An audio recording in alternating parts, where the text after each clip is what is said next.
یہ ایک خط ہے، اس خط میں انہوں نے عجیب چیزیں لکھی ہیں، دل میں آیا کہ آپ کو ہی بتا دو. کچھ اپنے مشاہدے میں لکھنا چاہتا ہوں. میں گانے بہت سنتا تھا، ہر وقت گانے اور گانے ہی ہوتے تھے. گانا، کھانا، سونا، پینا، ہے نا؟ گانا. میں گانے بہت سنتا تھا. بیت ہونے کے بعد بہت کم ہو گئے اور گانوں کی جگہ تسبیح نے لے لی. میں نے آپ کے درس میں سنا تھا کہ جو شخص گھر سے نکلتے ہوئے مسنون دعا بسم اللہ توکلت علی اللہ لا حول ولا قوت الا باللہ پڑھ لے تو اللہ پاک کی حفاظت میں ہوتا ہے.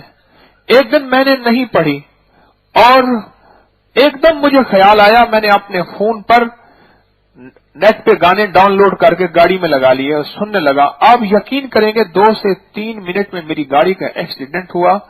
اللہ نے مجھے بچایا پر گاڑی کا کچھ نہ بچا. اور ایک اور مشاہدہ، کہنے لگے مجھے دعا نہیں پڑی، گانے، اللہ نے نصیحت کی. ایک اور مشاہدہ کہ وضو کے بعد 3 گھونٹ میں نے بڑے آزمائے. یہ اور خط ہے اور صاحب کا مشاہدہ ہے، بہت آزمائے. جس چیز کی نیت کرتا ہوں وہ مشکل آسان ہو جاتی ہے. اللہ کے حکم سے اپنی بیگم کی صحت کے لیے پیا، ٹھیک ہو گئی. بچی کی صحت کے لیے پیا، ٹھیک ہو گئی. اپنی صحت کے لیے پیا، ٹھیک ہو گئی. دوسروں کی صحت کے لیے پیا، وہ ٹھیک ہو گئے. حتیٰ کہ کوئی مشکل پریشانی الجھن ہے اس کے لیے میں نے وضو کے 3 گھونٹ یقین سے پیے، میرے مسئلے حل ہو گئے. حدیث ہے. اور میں آپ کو ایک بات اکثر عرض کیا کرتا ہوں، کچھ پانی ایسے ہیں جن میں شفا ہے. زمزم کا پانی، بارش کا پانی اور وضو کے بعد کا پانی، ان میں شفا ہے. وضو آپ جہاں سے بھی کریں، ندی سے، بہتے پانی سے، نالے سے، دریا سے، سمندر سے، آپ کسی وضو ٹوٹے سے، ظاہر جس پانی سے وضو کریں گے پانی پاک ہوگا تو وضو کریں گے، صاف ہوگا تو وضو کریں گے. اگر پاک صاف ہے نہیں وضو نہیں کر سکتے. جو پانی پاک صاف ہے وہ 3 گھونٹ پی بھی سکتے ہیں،